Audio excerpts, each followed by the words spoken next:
Our house is what you would call one of those landlord specials. It has all the tells, the most obvious being the paint on everything.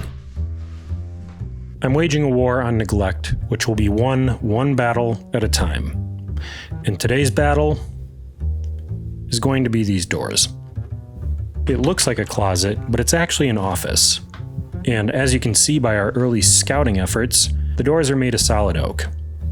This project will be the start of a makeover for said office, and I'm guessing the doors are going to be the hardest part, so we're doing them first.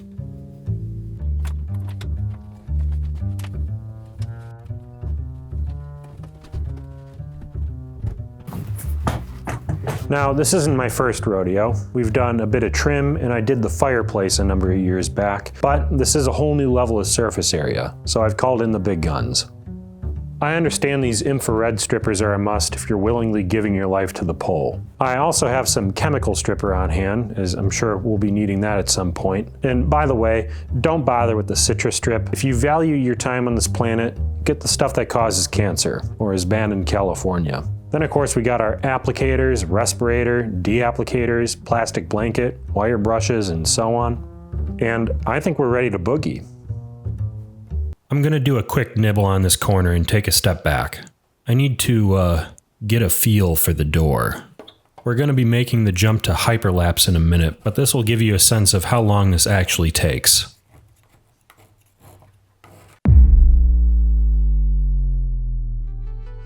Well, as I expected, this is going to be a real son of a bitch. The infrared is great, first of all. It cruises on the straightaways, but getting down into the slats with this thing just isn't on the table. Or on the door. If you try, you scorch the wood. So you have to give the paint cancer with chemical stripper, which is far less efficient. To my astonishment, the doors are actually not solid oak as I had originally thought. The slats and center rails are fir or spruce or something weird. It makes sense if you think about it. Any of those varieties are very stable woods that will remain straighter over time than the oak counterpart, despite how thin it is. Or they're not original, but that seems unlikely. Who TF knows? It's a good looking wood though. Nice and hard.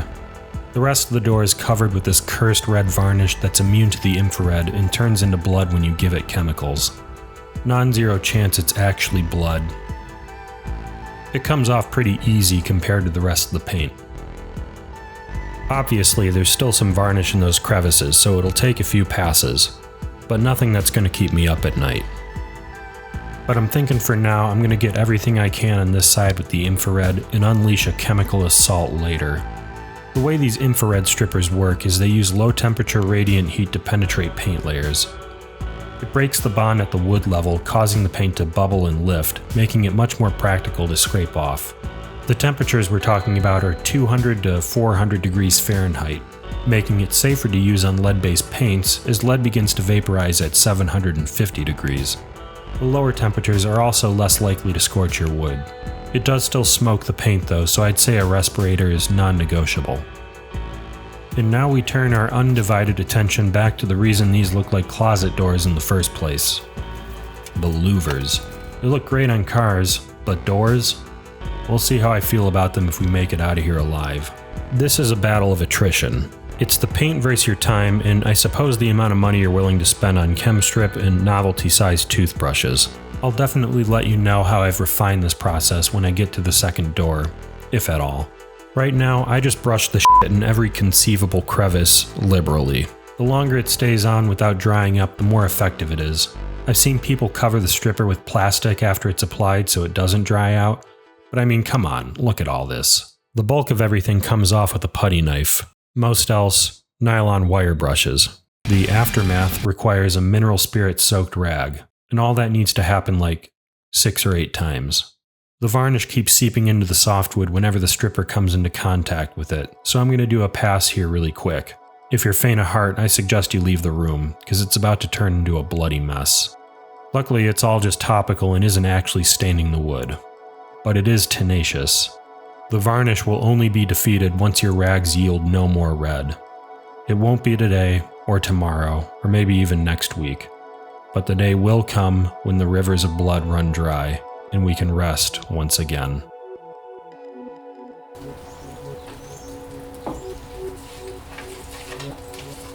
Perhaps you're noticing a pattern here. The thing is now all this taupe paint I'm pulling out of the louvers is smudging out onto the oak stiles. And if you think I'm just making up words, that's actually what the vertical members of doors and windows are called.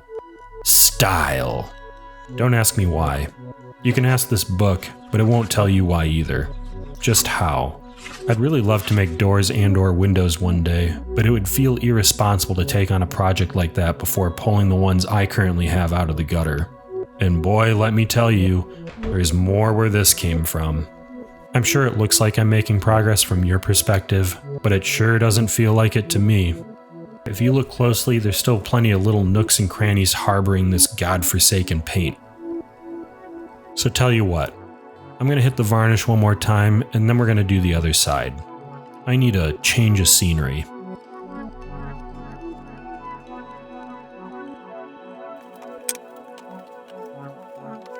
Mercifully, this side was spared the layer of flesh, though I am finding the paint is much harder to scrape off without the varnish underneath it.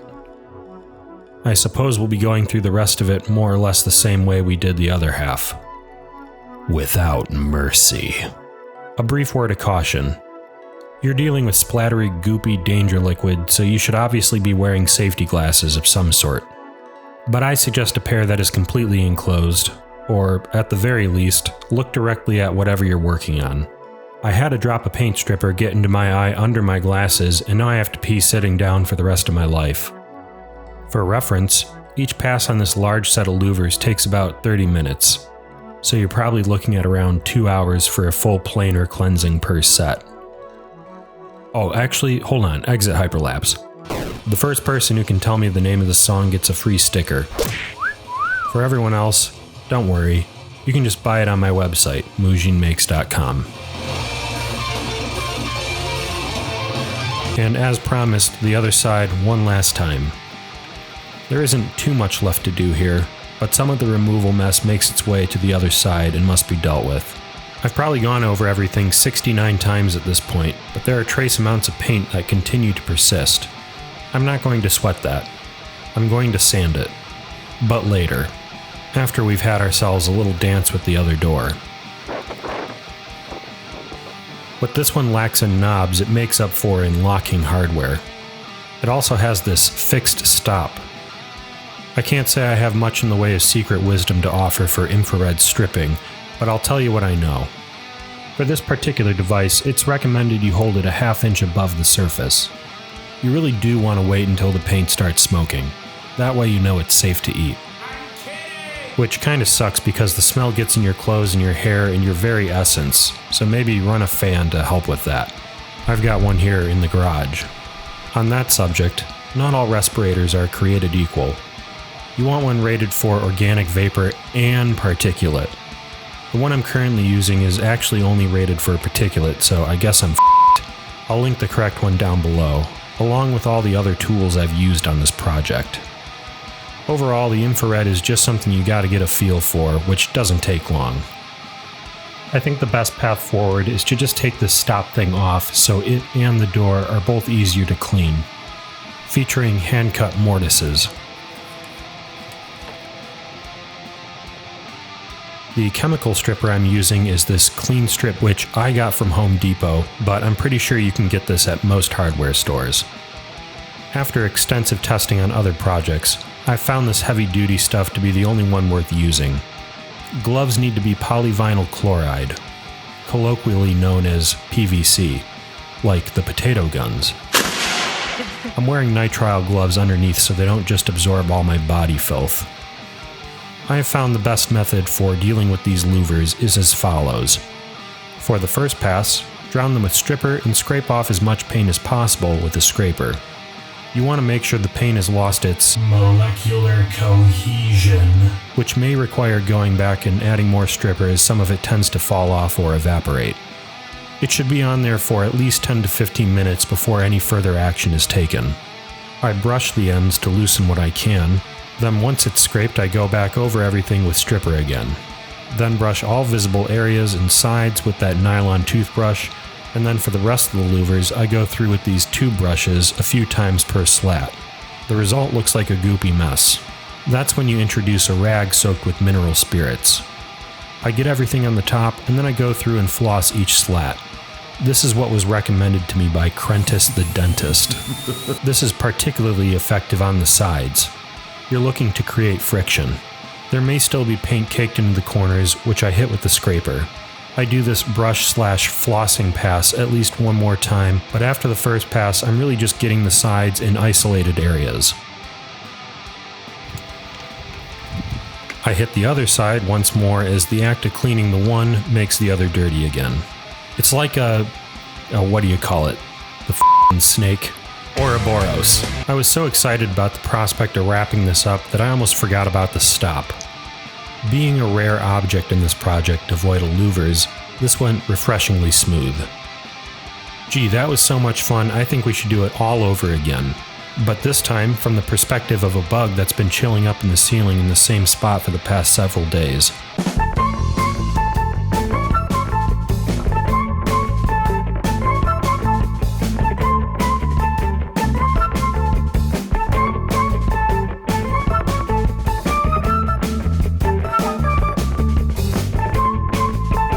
It's difficult to express in words exactly how glad I am to be done with all that. I mean, look at all this door skin. It's like an entire flock of birds has been held up in here just and bleeding out of their all week. Now, we're not out of the woods just yet. Clearly, there's still some paint here and there, and there's a hue of red from the remaining varnish holding out deep within the pores, which concerns me slightly. But before we go getting ourselves too worked up, we're going to see how this all responds to being placed in orbit. Or should I say, having orbit placed on it.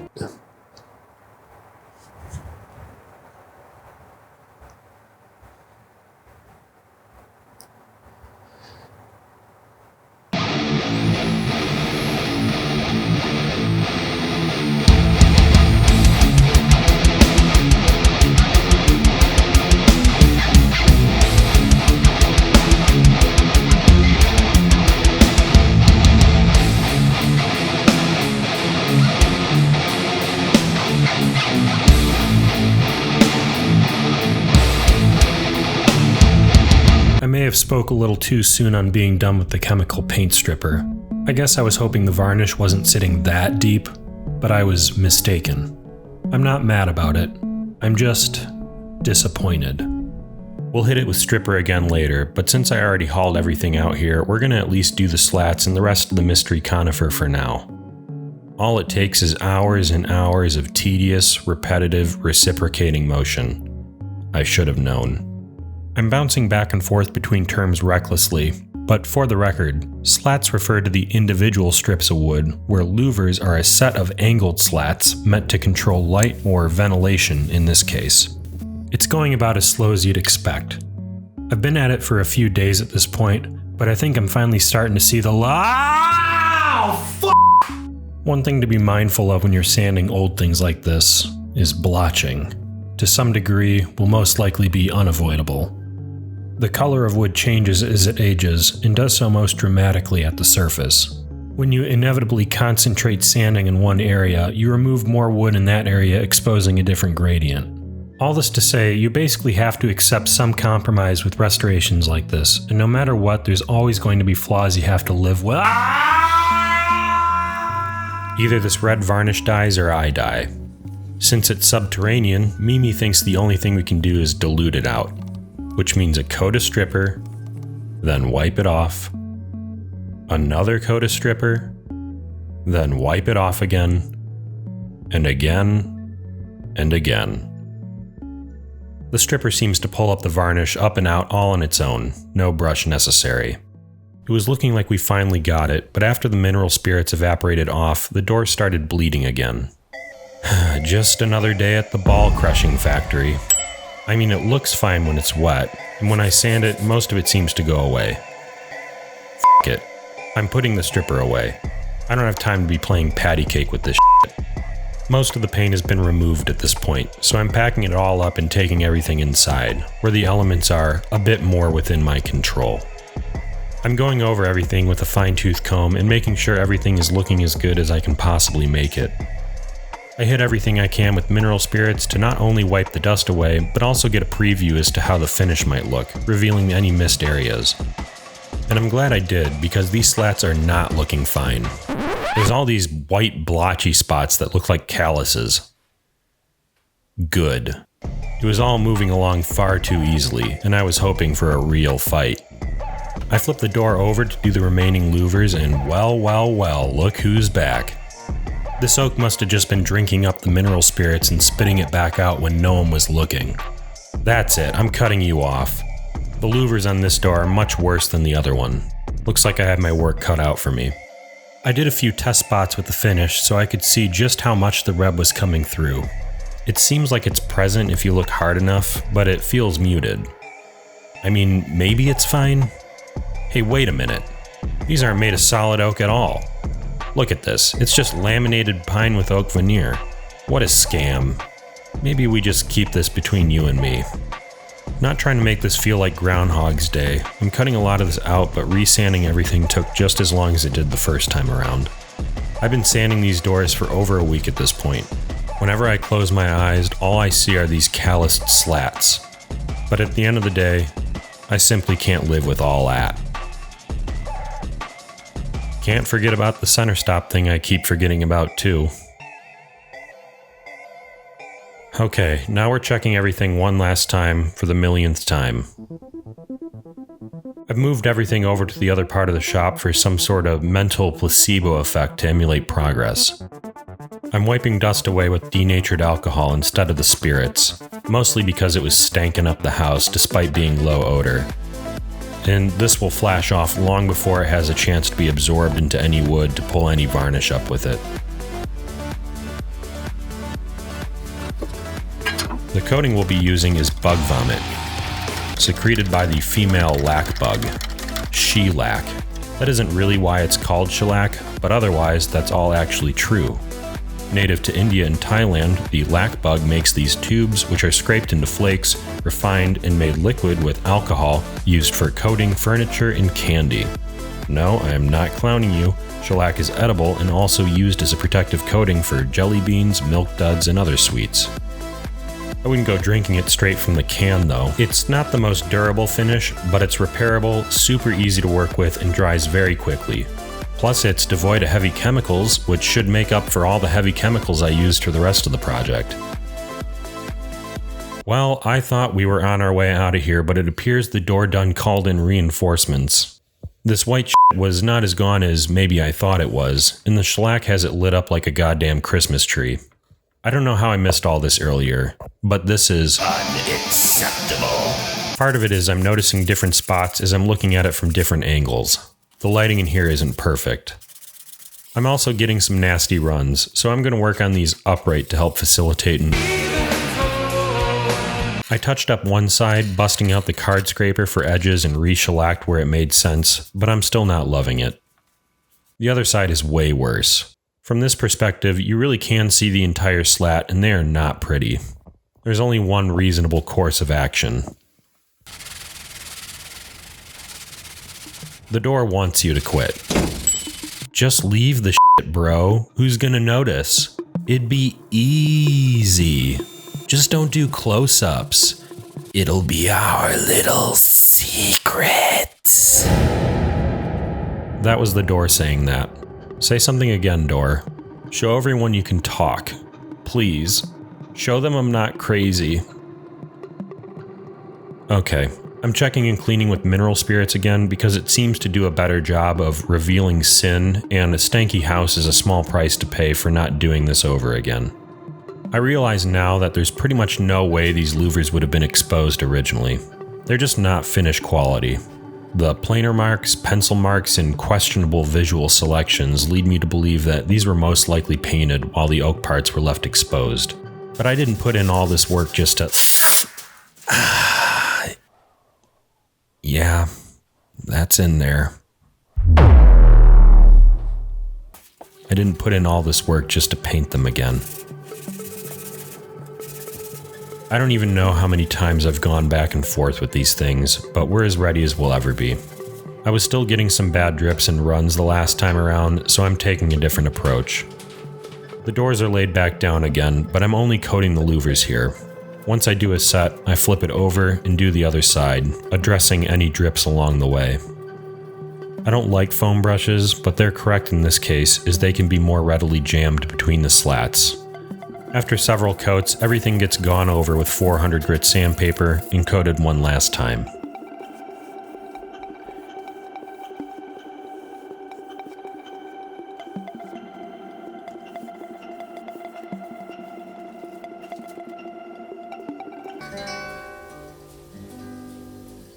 It would be a shame to take a ham and place an S at the front and an E at the end of it. It would also be a shame to put all that work into those doors just to hang them up on an unfinished frame. Shout out to Detroit's own classical and jazz radio station, 90.9 WRCJ.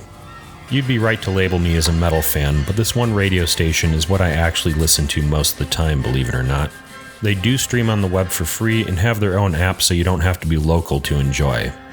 They're a listener-supported station and are not sponsoring this video, but they are a treasure and I want to see them stick around. If you're a fan of classical and or jazz, then tune into 90.9 WRCJ or go to wrcjfm.org. Works like that one are... There was some effort made by us to strip this trim many years ago, but you know how life can get. You don't get it done in time for the guest to arrive, and the next thing you know, the stripper supplies are packed away forever. That being said, I'm not starting at zero here, but this is still more than a full day's work just to get the rest of the paint off. There's some sort of Bondo-esque substance here that's immune to the chemical stripper, but utterly defenseless against sandpaper. Overall, sanding did a pretty good job of making the surface feel uniform where it was looking a bit blotchy. Anything I hit with the orbital sander, I go back over by hand in the same direction as the grain to remove any swirl marks. After a good suck down, it's ready for coating.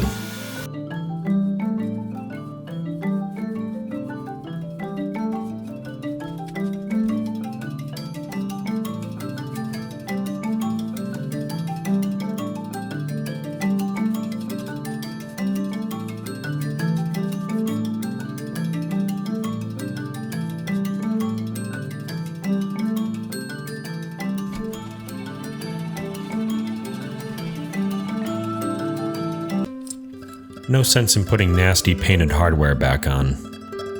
This one knob cover is a bit collapsed, so I bang it back into shape real quick like. The process for cleaning this isn't all that much different from what we did with the door. The bulk of the paint comes off with chemical stripper, scraped off on the hinges and brass wire brushed on everything else before getting haunted by a mineral spirit soaked rag. The parts are then attacked with some sort of abrasive. The hinges are made of steel, so I use a wire wheel for them. They're plated with brass, but most of it is already gone at this point, and I'm not trying to save it. Use very light pressure with this thing. It's easy to dig too far, which causes discoloration. This is a multi-speed grinder, and I'm using it on the 1750 RPM or low setting. The bare steel will need to be coated in something, or they'll rust almost immediately. I'll hit them with paste wax later. For the softer brass, I use a brown Scotch-Brite pad. You could use the wire wheel here as well, but be careful. It will be a rougher, textured finish, and it will remove brass much more quickly than the steel. That being said, I used it for all the screws off camera. The Scotch-Brite just leaves a nice uniform finish. The latching mechanism is pretty cool. It looks like the front plate just gets pressed in place forever. I wish I had the skeleton key for it.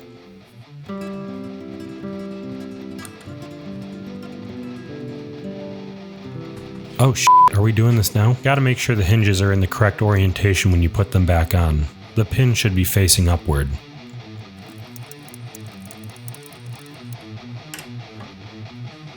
A few little things to do before the doors go up. I load the vertical latch mechanism onto the center stop thing I keep forgetting about, and its corresponding latch plate goes into the frame. Now here's the horrid truth about these hinge screws. I don't actually have all of them. I only put 3 on that first one because I thought it would look better on camera, but I'm gonna be taking it back. I supplement the remaining holes with screws from the mystery screw bin. You never know what you'll find in that thing.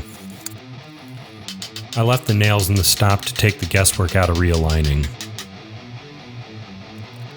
It's just a matter of patiently tapping them up and down in sequential order until the lock mechanism is aligned with the lock plate in the frame. The original knobs for these doors are lost to time, and I had only been using cheap modern ones to get by.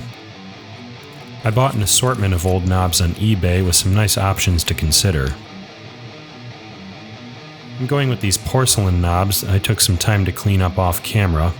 I think they'll look sharp against the golden doors, but also because they're white and it's sort of a you to all that white paint. While they do look great, they are small for these knob plates and just want to push in too far. So I made some spacers on the 3D printer to throw in there.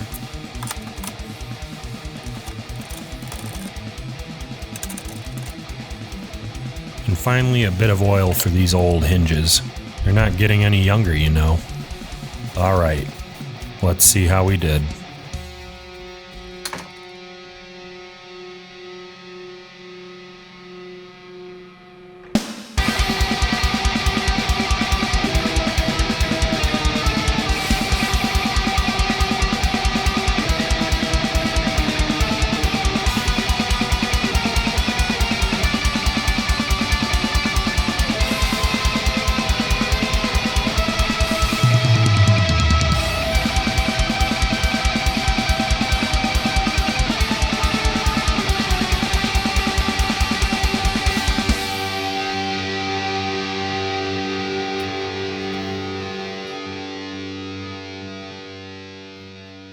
I think I'm done with doors for a little while. When I set out to do this, I thought, how long could it take? 2 weeks? I didn't keep exact track of hours, but it was a solid month and a half. Well over 50 hours of footage to sift through, and I did not capture everything. We went through 2 gallons of chemical paint stripper and counting, 2 gallons of mineral spirits and counting, 2 quarts of shellac and counting, and a bunch of other junk and counting. I did get the splinter out of my thumb eventually. The pain was exquisite. I gotta admit, the entire time I was doing this, I just wanted it to be done. But now that it is done, and I see how good it looks, I find myself staring at other objects in the house, imagining how good they would look with a little less paint on them. What do you guys think? Was it worth it? For now, we have to get the rest of this office space in order. You can follow me on Instagram for real-time updates on that and whatever else I have going on. If you found this video useful or entertaining, then help me appease the cruel and indifferent algorithm by liking, commenting, sharing, subscribing, and so on. I have a bit of a channel announcement to make. Mujin is now my full-time focus. For you, that means more projects, more experimenting, more getting my ass kicked, and of course, more musical references, because now my life depends on it. I've also launched a Patreon page for those of you who have asked for more direct ways of supporting the channel over the years. It has things like early access to all the latest drops, all my videos available ad and sponsor free, with more features to be added as the page grows. If you like what I do and want to support the channel in other ways, you can check out my online store, mujinmakes.com, where I have all sorts of cool new shit available, like t-shirts, hoodies, iron-on patches, stickers, and more. Thanks for hanging out with me at the ball-crushing factory today. I like that one. I've already got lumber acclimating down in the wood torture dungeon in anticipation of the next one. I hope to see you there. Until then, Godspeed.